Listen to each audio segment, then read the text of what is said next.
Hello and welcome to BYJU'S IAS. Let's take up the analysis of today's The Hindu newspaper. The central government has sanctioned the release of 15,000 crore rupees to state governments under the India COVID-19 Emergency Response and Health System Preparedness Package in order to help them combat the pandemic. This package is a 100% centrally funded scheme and it will be implemented under a mission mode approach. This scheme supports the fight of the state governments against the COVID-19 pandemic in two stages. In the first stage, it provides for immediate support in order to make the emergency response of the state governments more effective. Under the first stage, around 7,700 crore rupees is available to the state governments in order to strengthen their emergency response. They can use these funds to procure urgently needed medical equipment. They can set up more ICU beds and procure more ventilators, personal protective equipment that are needed for frontline health workers. They can procure drugs that are needed to treat the patients. They can even set up more diagnostic and testing facilities and procure more testing kits in order to contain the spread of the pandemic. Then under the second stage, the scheme provides for medium-term support to state governments, that is over the next 1 to 4 years. During this period, the remaining part of the fund can be used to strengthen a state's healthcare system in order to prevent and prepare for any possible outbreak of an infectious disease in the future. The remaining part of the fund can be used to improve surveillance, set up biosecurity preparedness, invest in pandemic research, and promote community engagement in order to prevent and prepare any future epidemics.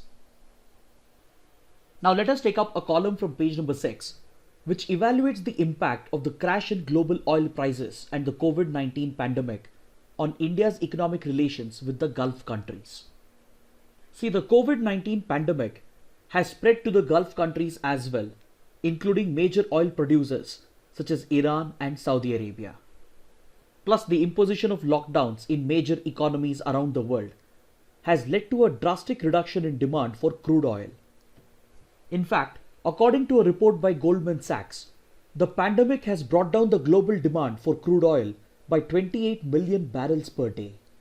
So this drastic fall in demand has led to a crash in global oil prices, and the only way in which the oil prices can be stabilized is by cutting supply or by cutting production. So in order to work out a production cut, the cartel of OPEC plus countries had met, but due to a conflict between Russia and Saudi Arabia, who happened to be one of the largest producers of oil, the deal fell apart, and as a result, the oil prices crashed further. So due to the combined impact of the pandemic and the conflict between Russia and Saudi Arabia, oil prices have crashed by 55% in the month of March alone, and this happens to be its lowest level in the last 18 years. So as a result of these developments, the International Energy Agency has warned that the oil and gas revenues of developing countries could fall by as much as 50% to 85% in this financial year. And such a major disruption in the oil market is bound to have a socio-economic impact on the Gulf countries. So the fall in oil revenues is going to deliver a massive economic hit to the Gulf countries, and it is bound to increase their fiscal deficit because due to the pandemic, their revenue from tourism and from events such as Hajj Yatra and Dubai Expo is going to fall, and their expenditure on healthcare is going to increase in order to contain the pandemic. So in order to understand how these economic developments in the Gulf is going to affect the relationship between India and the region, first we need to understand the nature of the relationship between the two. See, India's relationship with the Gulf countries is based on two pillars. One, strong economic ties, and two, the role of the Indian diaspora. The economic relationship between India and the Gulf region happens to be very strong, and as of 2018-19, bilateral trade accounted for $162 billion. And this accounts for nearly 1/5 of India's global trade, and this trading relationship is dominated by the import of crude oil by India. India imports nearly $75 billion worth of crude oil every year from the Gulf region, and this fulfills roughly around 65% of India's energy requirements. Plus, the Gulf countries have built up large forex reserves by accumulating petrodollars, and the region happens to be a major source of investment into India, especially into its infrastructure sector. Then upon this, the Gulf countries are a major source of employment for millions of Indian workers. Around 9 million Indians reside and work in the Gulf region, and they send back around $40 billion in remittances to India, which is crucial to bridging India's current account deficit. Now let us understand how the fall in global oil prices will affect India's economic relations with the Gulf countries and as well as the well-being of the Indian diaspora who reside and work in the Gulf countries. See, the fall in oil prices is good for India in a way because it reduces India's import bill. But this also means that the oil and gas revenues of Gulf countries will go down, and this will translate to reduced expenditure from their governments. If the Gulf countries reduce their expenditure, it will affect the employment of Indian workers and their salaries, and this in turn will affect the flow of remittances into India. Then reduced expenditure from the Gulf countries would also mean that the flow of investments into India would be affected. Then upon this, the spread of the pandemic and the likely imposition of lockdowns can render lakhs of Indians jobless, and this could trigger a mass exodus into India. Such a large exodus will not only pose a logistical challenge for India, but it would also deliver an economic hit, and it would result in the import of more COVID-19 cases. See, India does have considerable expertise in carrying out large-scale evacuations. In fact, India holds the record for carrying out the largest evacuation ever when it evacuated around 150,000 nationals from Kuwait in 1990-91 when Saddam Hussein had invaded Kuwait during the Gulf War.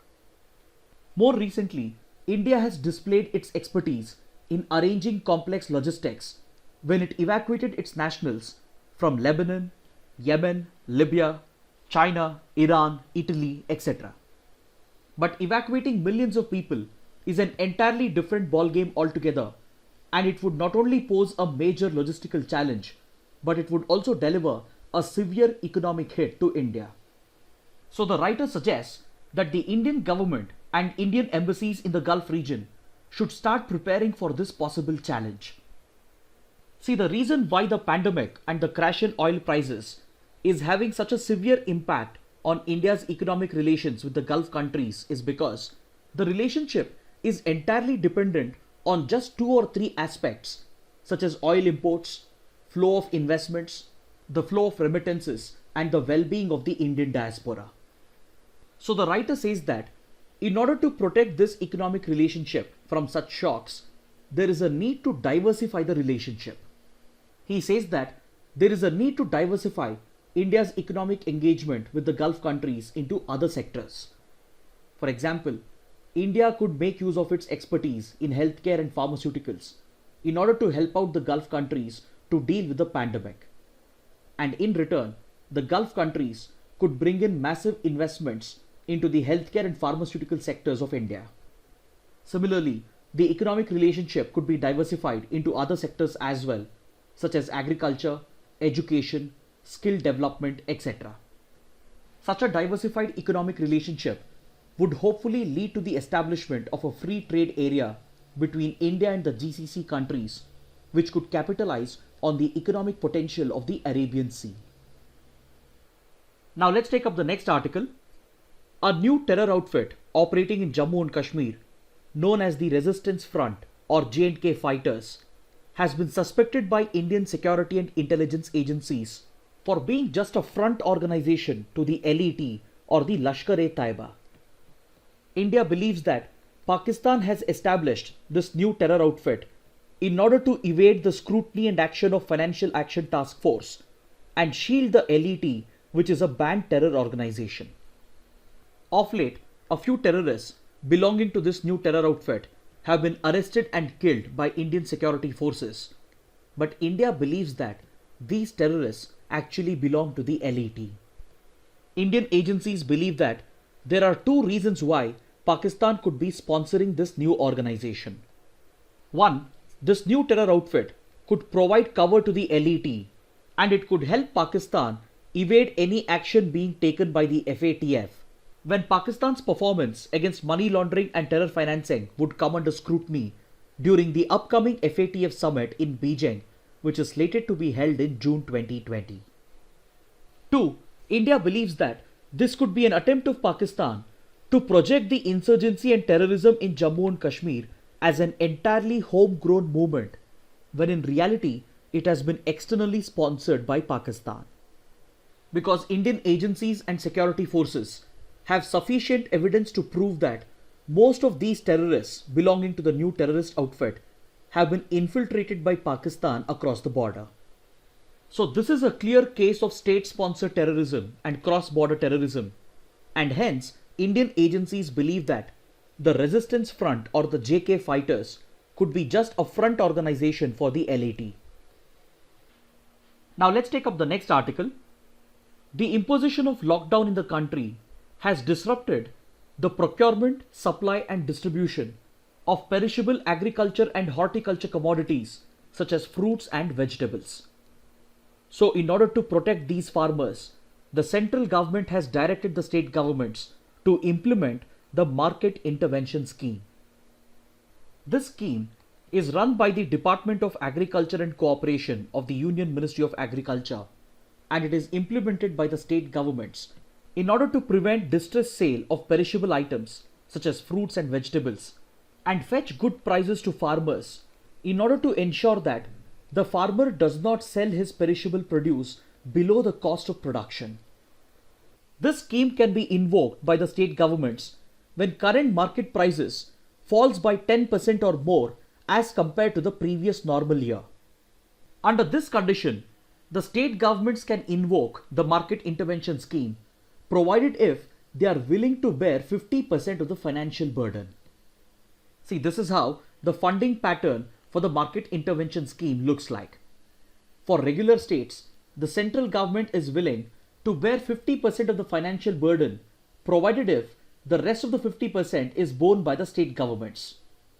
But in the case of northeastern states, the central government bears 75% of the financial burden and the rest 25% has to be borne by the northeastern states. Procurement under the Market Intervention Scheme is carried out by government procurement agencies such as the National Agricultural Cooperative Marketing Federation or NAFED. Apart from directing the state governments to implement the Market Intervention Scheme, the central government has also decided to deploy around 50 trains in order to quickly transport the perishable fruits and vegetables to protect the farmers from the impact of the lockdown. Then the central government has also noticed that procurement of MSP crops such as oil seeds and pulses has also gone down due to the lockdown. So in order to address this, the government has provided procurement agencies with an extended procurement window of up to 90 days, and it has also hiked the procurement limit from 25 quintals to 40 quintals for each farmer for the Rabi harvest season. And also remember that the Market Intervention Scheme is quite similar to MSP because minimum support prices provides for remunerative prices for food grains, oil seeds, pulses, etc. Whereas the Market Intervention Scheme provides remunerative prices for perishable commodities such as fruits and vegetables. Now let's take up the practice questions.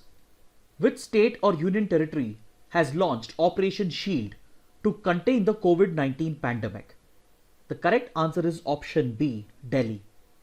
This question has been asked because according to this article on page number 1, the Delhi government has launched Operation Shield, which is based on the Bhilwara model in order to contain the spread of the pandemic in the hotspots of Delhi. The S in Shield stands for sealing of the areas where clusters have been reported by using geographical markings. H stands for home quarantine of all suspected cases within the containment zone. I stands for isolation and tracing of all primary and secondary contacts. E stands for the delivery of essential supplies to the households that are located within the containment zone. L stands for local sanitization and disinfection of the affected areas. And finally, D stands for door-to-door checking for people with symptoms. Now let's take up the second practice question. Acharya Prafulla Chandra Ray is primarily known for his contribution to which field? The correct answer is option B, chemistry. In fact, Acharya Prafulla Chandra Ray is also referred to as the father of chemical science in India. This question has been asked because according to this article on page number 4, a public sector unit known as BCPL or Bengal Chemicals and Pharmaceuticals Limited, which was established in 1901 by Acharya Prafulla Chandra Ray, has the capacity to produce hydroxychloroquine if asked by the central government. Now let's take up the next practice question. Which of the following statements are correct? The Swachhata App is an initiative of the Swachh Bharat Mission in association with the Department of Drinking Water and Sanitation. Its primary purpose is to promote citizen participation, civic engagement, and help report sanitation-related grievances. The app can pinpoint the location of the complaint with accuracy using the geolocation of the picture, which will lead to faster resolution of the complaint. Amongst the given statements, the first statement is incorrect, so option D is the right answer. See, the Swachhata App is a part of the Swachh Bharat mission, but it has been launched by the Ministry of Housing and Urban Affairs. This question has been asked because according to this article on page number 10, a new feature has been added to the Swachhata App, which will allow the reporting of suspected COVID-19 cases. Now let's take up the next practice question. Which of the following statements are correct? The Greater Adjutant is a member of the Stork family. It is listed as endangered on the IUCN Red List. In eastern and northeastern parts of India, it is locally referred to as the Hargila. All the three statements are correct. Option D is the right answer. This question has been asked because according to this article on page number 11, in the state of Assam, the Gamosa, which is a popular cotton towel and a cultural symbol of the Assamese, is being used to produce masks in order to guard against the COVID-19 pandemic. See, the Gamosa represents a cultural symbol and a cultural identity for the Assamese. During the freedom struggle, the Gamosa had symbolized Assamese nationalism. From being a cultural symbol, it transitioned to becoming a political symbol when the Gamosa was used as a symbol of protest during the Assam agitation against illegal migrants and refugees of Bangladesh between 1979 and 1985. More recently, the Gamosa has been used as a symbol of protest during the protests against the controversial Citizenship Amendment Act. See, the traditional Gamosa comes in two types. You have the plain kind, which is used for day-to-day usage, and then you have the decorated version, which comes with floral motifs and animal prints, which is used during festivals such as Bihu. This cultural symbol of Assam is being turned into masks in order to guard against the pandemic, and these masks are being decorated with motifs of animals and birds such as the endangered Hargila, rhinoceros, elephant, etc. in order to promote the message of wildlife conservation. Now let's take up the next practice question. The Baikonur Cosmodrome is a spaceport located in which country? The correct answer is option C. It is located in Kazakhstan. This question has been asked because according to this article on page number 12, crew members of the International Space Station were recently launched from the Baikonur Cosmodrome in Kazakhstan. Now let's take up a practice question from the 2016 prelims paper. What was the main reason for the split in the Indian National Congress at Surat in 1907? The correct answer is option B. It was because of differences between extremists and moderates. The extremists did not believe that negotiations being carried out by the moderates would work with the British government. This was the main reason why the INC split at the Surat session. Finally, let's take up a couple of mains practice questions. The first question, evaluate the impact of the recent turmoil in global oil markets and the COVID-19 pandemic on India's economic ties with the Gulf countries. The second question, the COVID-19 lockdown in India has disrupted supply chains dealing with perishable agricultural and horticultural commodities. Discuss how the market intervention scheme can help overcome this challenge. Kindly write an answer to these questions and post them in the comment section below. So this concludes our discussion for the day. Thanks for watching.